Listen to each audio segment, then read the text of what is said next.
بسم اللہ الرحمن الرحیم۔ السلام علیکم ورحمۃ اللہ وبرکاتہ۔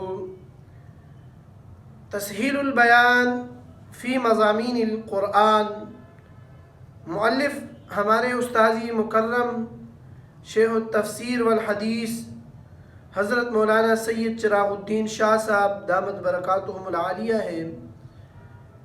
یہ کتاب مضامین و خلاصہ جات کے بارے میں لکھا گیا ہے جو ہمارے شیخ نے اپنے شیوخ کے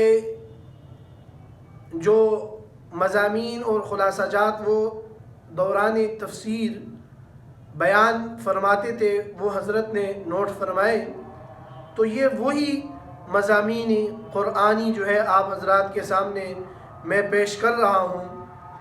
تقریباً ہم نے 3 صورتوں کے مضامین اور خلاصہ جات آپ حضرات کے سامنے بیان کر دیے ہیں۔ اب چوتھی نمبر سورت النساء ہے جو ترتیب قرآنی کے اعتبار سے 4 نمبر پر ہے، جبکہ ترتیب نزولی کے اعتبار سے 92 نمبر پر ہے۔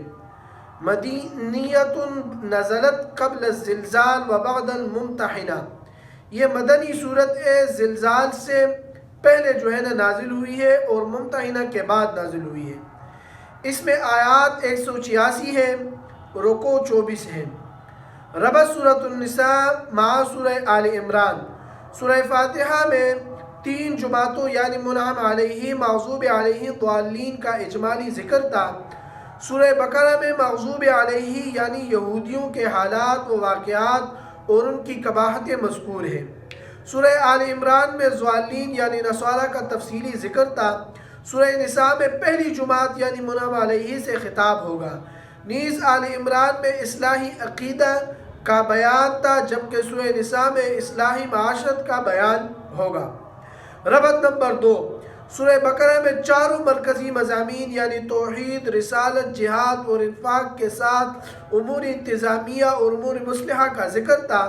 اس کے بعد سورہ آل عمران میں مذکورہ مضامین کے ساتھ توحید و رسالت پر جو شبہات و اعتراضات وارد ہوئے تھے ان کا ازالہ کیا گیا۔ اب مسلمانوں کو اجتماعی طور پر منظم کرنے کے لیے اب اس سورہ بقرہ کا ایک مضمون بھی امور انتظامیہ کا تفصیلی بیان ہوگا۔ خلاصہ سورۃ النساء الشیخ القرآن رحمۃ اللہ علیہ یعنی مولانا غلام اللہ خان صاحب رحمۃ اللہ علیہ۔ سورہ نساء میں اصلاح عرب ہوگی، اس میں 2 باب آئیں گے۔ نمبر 1 تدبیر منزل، نمبر 2 سیاستی مدینہ، اور تدبیر منزل کا باب 2 فصلوں پر مشتمل ہے۔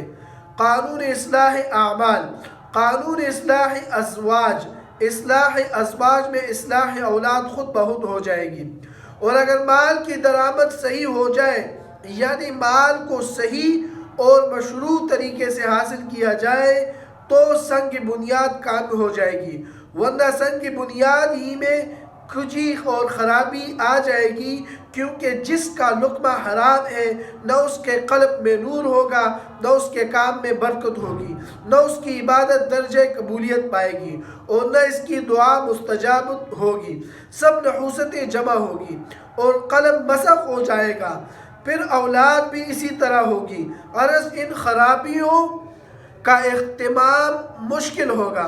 حضرت لاہوری رحمۃ اللہ علیہ فرماتے ہیں۔ ربط نمبر 2، حضرت شیخ رحمۃ اللہ علیہ، سورۃ النساء میں زیادہ تر امور انتظامیہ بیان ہوں گے، چونکہ امور 2 قسم پر ہیں۔ کچھ ایسی امور ہیں جن کا تعلق رعایا کے ساتھ ہے، اور کچھ ایسے امور ہیں جن کا تعلق حکام کے ساتھ ہے۔ اس اعتبار سے اس صورت کے 2 حصے ہیں۔ پہلا حصہ ابتدا سے لے کر وَنُدْخِلُهُمْ ظِلًّا ظَلِيلًا سورہ نساء آیت نمبر 57 تک ہے، اور دوسرا حصہ إِنَّ اللَّهَ يَأْمُرُكُمْ أَن تُؤَدُّوا الْأَمَانَاتِ إِلَىٰ أَهْلِهَا آیت نمبر 58 سے لے کر وَكَانَ اللَّهُ بِكُلِّ شَيْءٍ مُحِيطًا آیت نمبر 126 تک ہے۔ پہلے حصے میں احکام رعایا بیان ہوں گے جن کی تعداد 14 ہے، اور دوسرے حصے میں احکام سلطانیہ بیان ہوں گے جن کی تعداد 9 ہے۔ احکام رعایا کا محصلہ یہ ہوگا کہ ایک دوسرے کی حق تلفی نہ کرو اور ایک دوسرے پر ظلم نہ کرو، اور احکام سلطانیہ کا محصلہ یہ ہے کہ کسی کے حق تلفی اور ظلم نہ ہونے دو، اور ہر حصے کے بعد مسئلہ توحید کا بیان ہوگا۔ حصہ اول کے بعد اجمال کے ساتھ وَاعْبُدُوا اللَّهَ وَلَا تُشْرِكُوا بِهِ شَيْئًا الی آخرہ، آیت نمبر 136، اور حصہ دوم کے بعد تفصیل کے ساتھ ان اللہ لا یغفر ان یشرک بہ، آیت نمبر 48 تک۔ سورت کے ابتدا میں تخفیف اخروی کا بیان ہوگا کہ جو احکام آگے آ رہے ہیں ان کو بجا لاؤ ورنہ آخرت میں عذاب ہوگا، اور اس کے بعد عذاب سے بچنے کے لیے امور ثلاثہ بیان ہوں گے، یعنی شرک نہ کرو، ظلم نہ کرو، احسان کرو۔ باقی ان صورت میں زجر، تخفیف، بشارتیں مذکور ہوں گی، اور ایک امر مسئلہ کا بیان ہوگا، اور صورت کے آخر میں مذکور احکامات پر تنویرات، روشنیاں آئیں گی۔ وَمَا عَلَيْنَا إِلَّا الْبَلَاغُ الْمُبِينُ۔